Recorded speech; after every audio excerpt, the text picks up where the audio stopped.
Tapi untuk mendapatkan ilmu tersebut, ada syarat yang harus dilakukan, yaitu Suraji harus menumbalkan 72 nyawa perempuan. Dan katanya si Suraji itu juga harus meminum air liur para korbannya sebagai syarat. Hey everything, thank you udah klik video ini dan selamat datang di Mr. Things. Apa kabar dunia? Udah gila.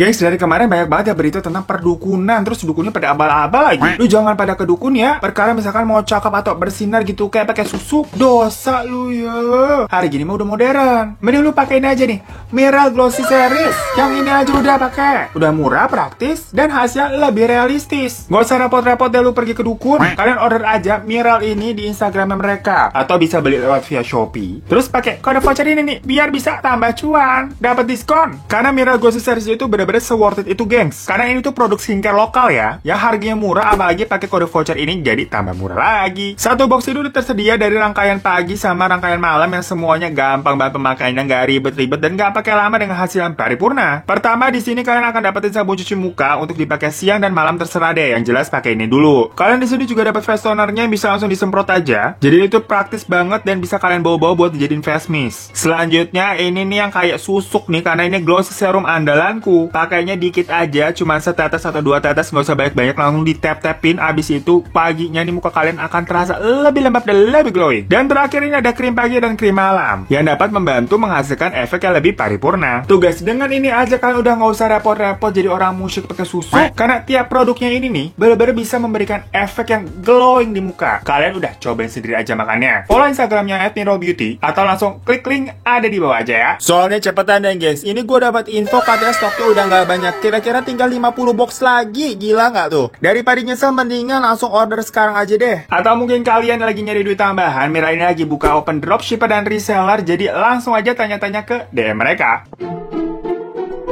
Guys, kemarin kan satu Indonesia itu kena prank sama cerita tentang babi ngepet dari seorang ustadz gadungan yang ada di daerah sana. Terus di video yang baru kemarin tuh, itu juga ada dukun yang sosokan ngeruqyah sampai menghilangkan nyawa anak seseorang. Ya cuma berarti ini kalau diperhatiin lagi, warga kita tuh dari dulu sampai sekarang emang demen banget sama hal-hal mistis. Namun ya hati-hati juga lah ya. Selain bisa jadi korban tipu-tipu kayak kasus-kasus kemarin, percaya sama namanya hal-hal mistis kayak gitu bisa merusak iman kita loh, geng. Apalagi percaya sama yang namanya dukun itu musyrik. Soalnya kan udah banyak banget dari sekian banyak kasus yang kejadiannya tuh nggak enak akhirnya. Misalkan aja kalau dukunnya beneran gitu ya, sakti, gak gadungan, biasanya tuh juga dimintain hal-hal yang serem-serem banget kayak tumbal, pala kerbau lah, darah ayam imani lah, cemani, pokoknya ngeri. Terus kalau dapat dukunnya gadungan ya boro-boro disuruhnya ditumbal, yang ada bisa-bisa nyawa sendirilah tumbalnya. Nah, kisah dukun gadungan yang paling fenomenal di Indonesia satu ini nih, itu heboh banget dulu, geng. Secara nih total korbannya itu mencapai 42 orang yang merupakan perempuan-perempuan muda semua. Gimana dukun ini bernama Ahmad Suraji. Jadi Suraji ini sebenarnya sih nama awalnya itu adalah Sagimin, yang lahir pada 10 Januari 1949 di Deli Serdang, Sumatera Utara. Nah, dari kecil nih hidupnya emang bisa dibilang malang sih, geng. Soalnya dari usianya 7 bulan dia sudah ditinggalkan sama bapak ditinggal kabur maksudnya. Dan dari usianya 12 tahun Suraji ini memang sudah menunjukkan minatnya ke dunia perdukunan. Soalnya ternyata ayahnya yang kabur tadi itu adalah seorang dukun. Jadi sewaktu ayahnya minggat nih, buku-buku soal perdukunannya itu masih ketinggalan di rumah, kagak dia bawa. Ya dari situ kemudian tuh buku-buku dibaca sama Suraji untuk dipelajarin. Jadi kalau kalian waktu kecil nih bacaannya komik Doraemon, Halo Miko atau Kobocan, nah kalau Suraji ini bacanya buku-buku perdukunan. Dan selain itu, Suraji juga sewaktu kecil suka mencuri lembu dari para warga. Lembu itu sapi gitu maksudnya. Pokoknya buat dia jualin ke pasar. Nah, karena perbuatan tersebut, dia jadi pernah masuk keluar penjara. Sampai pada usianya 27 tahun, dia akhirnya benar-benar bebas nih dari penjara dan mencoba untuk hidup normal, biar kayak orang-orang lain pada umumnya lah. Nah, saat itu dia menikah dengan perempuan bernama Tumini dan akhirnya mengganti namanya tuh. Dari aslinya kan Sugimin, diganti jadi namanya Ahmad Suraji. Maksudnya biar ganti nama, itu harapannya dia bisa mulai hidup yang baru, ya lebih baik lah, dan memiliki nasib yang lebih beruntung dari sebelumnya. Ya tapi masalah dia tumpengan dulu atau bikin bubur merah putih kita kurang paham. Tapi geng, setelah menikah dan dikaruniai 4 orang anak laki-laki, Suraji yang biasanya emang udah agak-agak ya, kelakuannya emang makin error hidupnya. Soalnya dia berniat untuk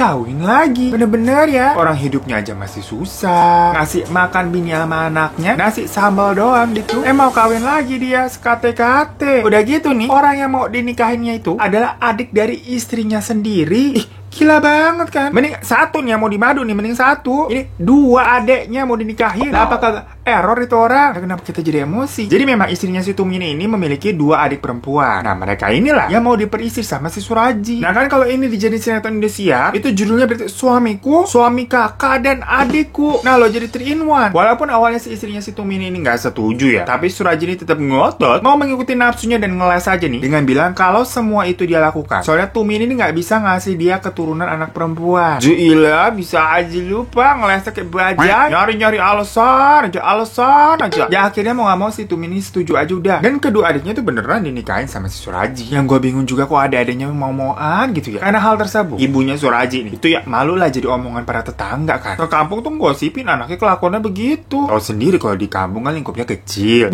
Mulut-mulut tetangga tuh. Gimana tuh pedesnya kayak bon cabai level 99. Makanya jadinya ibunya dan Suraji ini tuh sering bertengkar. Karena sering ribut, akhirnya Suraji ini ngusir ibunya sendiri. Nah kan makin error nih kelakuannya. Ini lagi cosplay jadi maling kundang apa bagaimana ngusir-ngusir orang tua. Dan setelah menikah lagi berarti punya istri 3 tuh. Suraji ini makin rajin belajar soal perdukunan. Bahkan karena seringnya yang ngomong tentang hal-hal gaib nih kalau ngomong-ngomong sama tetangga, orang-orang di sana tuh menyematkannya gelar datuk ke Suraji. Sampai menurut kesaksiannya, katanya dia nih suatu hari bermimpi ditemui ayahnya yang waktu itu kabur. Dan di dalam mimpinya itu, ayahnya bilang ke Suraji kalau dia akan mendapatkan ilmu yang sakti banget dan bahkan bisa menyembuhin banyak orang. Ala-ala mimpi dapat wangsit begitu. Tapi untuk mendapatkan ilmu tersebut ada syarat yang harus dilakukan, yaitu Suraji harus menumbalkan 72 nyawa perempuan. Agak takut ya kita syaratnya begitu ya. Dan katanya si Suraji itu juga harus meminum air liur para korbannya sebagai syarat. Nah loh, itu mah kayak lebih ke mimpi buruk gak sih daripada mimpi dapat wangsit? Makanya kalau mau tidur baca doa sama kebut-kebut tuh pakai sapu lidi di kasurnya. Nah cuman bagi si Suraji ini syarat membunuh 72 perempuan itu bukan suatu masalah. Kayak ya udah oke gitu. Secara dia ini emang udah kebelet banget pengen jadi sakti, jadi bodoh amat dah syaratnya apaan. Dan dari sini berarti terlihat kalau jiwa psikopatnya itu udah muncul lagi yang sebelum dia jadi dukun pun. Nah loncatlah kita ke tanggal 20 April 1987 di mana kampung tempat tinggal Suraji ini tiba-tiba geger karena ditemukannya mayat perempuan muda. Dan mayat itu ditemukan di sebuah ladang tebu yang memang lokasinya tuh jauh dari mana-mana, jauh dari pemukiman. Ya tahu sendirilah kalau ladang tebu luas banget ya. Dan saat itu di daerahnya memang ada seorang perempuan bernama Dewi yang sudah menghilang semenjak beberapa hari yang lalu. Dan setelah diinvestigasi lebih lanjut, ternyata bener deh kalau mayat tersebut adalah si Dewi. Gemparlah satu kampung. Semuanya pasti pada nebak-nebak nih, siapa ya orang kira-kira ini tega membunuh si Dewi. Dan orang tua Dewi ini menduga kalau jangan-jangan yang membunuh anaknya adalah mantan suaminya Dewi yang bernama Pak Tumin. Karena menurut keluarganya, sebelum Dewi ini dinyatakan tiba-tiba menghilang, Dewi dan Pak Tumin ini sempat cekcok. Bahkan saat itu si Dewi ini katanya sempat minggat dari rumah juga. Terus pisah ranjang gitulah sama suaminya lah. Jadi wajar dong kalau Pak Tumin ini dijadikan tersangka utamanya. Namun ternyata polisi tidak menemukan bukti yang kuat kalau Pak Tumin lah pelakunya. Ya tapi polisi nggak nyerah di situ doang dong. Karena ternyata di kampung itu emang udah banyak banget korban perempuan lain yang muda-muda ini berjatuhan. Jadi tewasnya Dewi ini bukanlah kasus pertama yang ada di situ, gengs. Makanya sebenarnya pada saat itu suasana kampungnya nih itu lumayan mencekam ya. Karena banyak banget perempuan yang tiba-tiba ngilang. Kan jadi was-was gitu kalau anak cewek nih mau keluar sendirian. Apalagi lewat gang yang isinya cowok-cowok ya lagi pada nongkrong tuh. Udah deh abis. Pasti diteriakin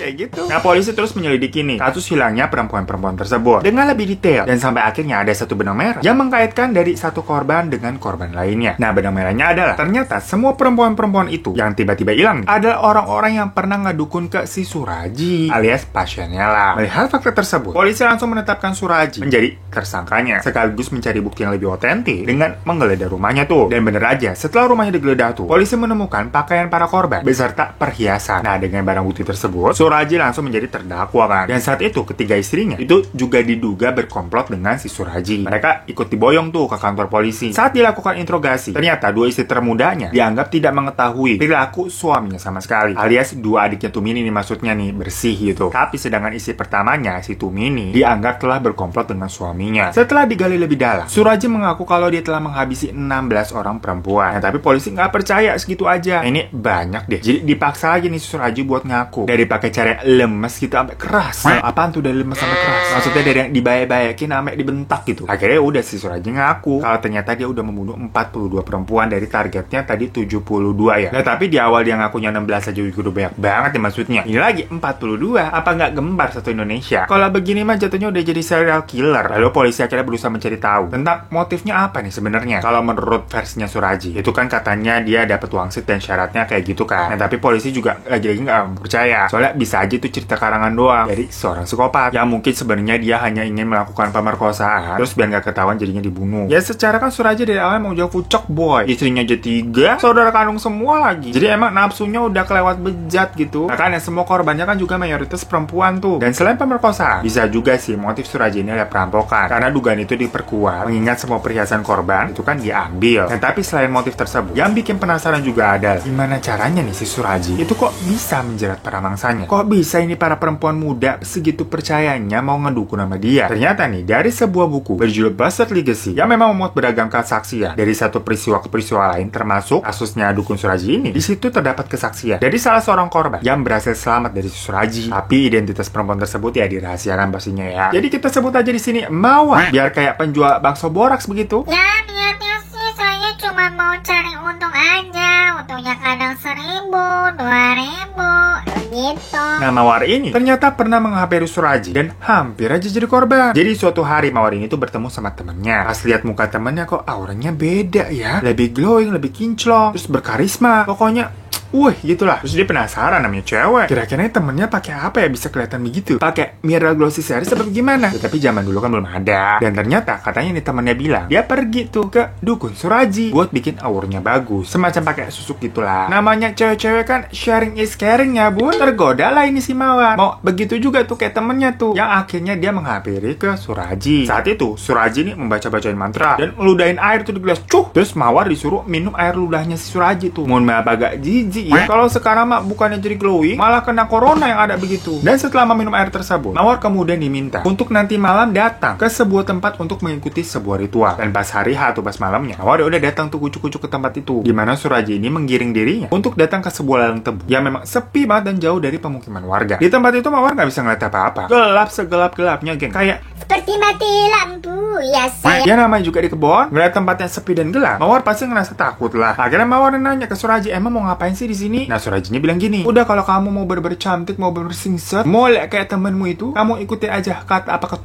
apa kata saya begitu. Di sana Suraji ini kemudian mengeluarkan sarung sama tikar. Nah Roma-romanya ngeliat gitu udah kagak enak nih kayaknya nih. Dan bener aja, Suraji meminta Mawar untuk melepaskan pakaiannya. Dan saat itu Mawar nurut aja. Secara dia udah kebelet banget kan, pengen cantik dan bohai gitu kayak temennya biar kayak artis. Kemudian Suraji ini mengambil sekop dan mulai menggali sebuah lubang kecil. Setelah lubangnya udah jadi, Suraji yang badannya keringetan ya habis gali tanah, itu bau keringet, bau keti, terus kotor juga kan penuh tanah tuh. Dia mendekap itu badannya Mawar. Nah, asyam sama lengketnya bagaimana lu bayangin? Ya Mawar langsung kaget dan refleks, mukul si Suraji dan mendorong Suraji ke lubang yang digali tadi itu. Dan dengan pakaian seadanya, Mawar langsung buru-buru kabur dari tempat itu untuk pulang. Tapi kejadian itu tidak dia laporkan kepada polisi atau ke siapapun juga. Soalnya Mawar takut kalau ini orang-orang bisa sampai tahu dia ke dukun buat biar cantik. Malu lah nih jadi omongan ntar. Makanya rahasia itu dia pendam terus sampai akhirnya dia berani mengungkapkan melalui buku Bastard Legacy tadi. Karena korbannya udah banyak dan Suraji udah ketangkap. Nah kita balik lagi ke penangkapannya Suraji ya. Karena statusnya udah menjadi terdakwa dan polisi juga sudah menemukan banyak bukti yang konkret tentang kejahatannya. Pada tanggal 22 Desember 1997, akhirnya Suraji dibawa ke persidangan, tepatnya di Pengadilan Negeri Lubuk Pakam. Nah di sana banyak banget media yang meliput, gengs. Secara ini kan kasusnya heboh banget ya. Mirip-mirip sama kasus Sumanto waktu dulu lah. Tapi yang membuat persidangan itu penuh, ternyata bukan cuma wartawan aja yang datang di sana, tapi banyak banget orang yang pada kepo nih, pengen lihat langsung muka Suraji itu kayak apa sih. Dan setelah melihat sosoknya nih, ternyata si Suraji ini penampilannya biasa aja, gengs, kayak orang biasa gitu. Malah bisa dibilang tergolong rapi, pakai kemeja doang, gak kayak misalkan dukun-dukun di TV yang bajunya hitam apa kalung-kalung gede gitu. Lah kayak gue gitu maksudnya. Gue dukun apa ya? Ya pokoknya di dalam persidangan Suraji tetap tidak mengakui perbuatannya dan mengaku kalau kesaksiannya sebelumnya itu karena polisi memaksa dia dengan kekerasan agar jadinya ini dia terpaksa untuk mengakui perbuatan yang tidak dia perbuat. Dia juga bilang pernyataan yang tertera dalam BAP, berita acara pemeriksaan, itu dia katakan atas katanya dasar bisikan setan. Pokoknya dia nggak sepenuhnya sadar lah intinya. Alasan terus pokoknya orang. Tapi nggak cuma si Suraji aja, istrinya si Tumini sama juga tuh membantah semua tuduhan. Pokoknya sidang berlanjut dan prosesnya ini panjang, gengs. Nyampe setahunan lah pokoknya. Sampai akhirnya di tahun 1998, putusan sidang akhirnya ditetapkan, di mana Surajadi diputuskan untuk hukuman mati, sedangkan Tumini dijatuhi hukuman seumur hidup. Setelah mendengar putusan sidang tersebut, bukannya kayak sedih atau nangis ya, yang aneh plus agak creepy juga, Surajadi kayak malah nyantai banget, dan malah kayak ngasih senyum close up gitu 3 jari, yang kelihatan kayak senyum-senyum aneh kayak, agak ada takut-takutnya, atau kayak sedih gitu, kelihatannya nggak ada. Nah, tapi sambil menunggu hukuman matinya, Surajadi di dalam penjara ini diarahkan ke hidup yang lebih religius gitu. Biasa, namanya juga orang mau dieksekusi mau meninggal, kan diberikan bimbingannya. Tujuannya agar bisa meninggal dengan tenang dan ngumpulin pahala. Dan akhirnya sebelum dieksekusi, biasa kan ditanya dulu nih, permintaan kamu terakhir apa? Emang ini namanya udah dukun gadung, dukun cabul ya gengs. Permintaan terakhirnya adalah ketemu sama ketiga istrinya untuk bisa mantap-mantap pada sepuasnya.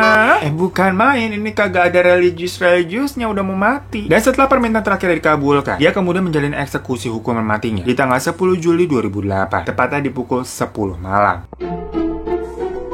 So itu gengs kasus serial killer yang cukup legend nih dari Indonesia. Ya belum afdol aja sih kalau belum dibahas di Mr. Stings, karena kebanyakan juga kan kita bahasnya kasus luar ya. Tapi yang jelas intinya berarti dari zaman dulu sampai sekarang, yang namanya warga plus 62 masih aja lengket dan percaya sama hal-hal mistis, terutama perdukunan. Padahal kasus ini kan maksudnya udah heboh banget ya. Tapi kayaknya sampai sekarang tuh nggak ada yang melek-meleknya itu mata orang. Yaudah deh gengs, kita mah yang pasti-pasti aja lah. Kalau mau glowing gitu ya skincarean, sampai dikata orang pakai susu kali gitu. Ya thank you semua yang nonton channel ini. Jangan lupa untuk subscribe buat buat yang belum. Kalau udah terima kasih. Juga boleh minta like-nya dan jangan lupa juga follow Instagram @virotalevan. Sampai jumpa di kasus mistis selanjutnya. Dadah.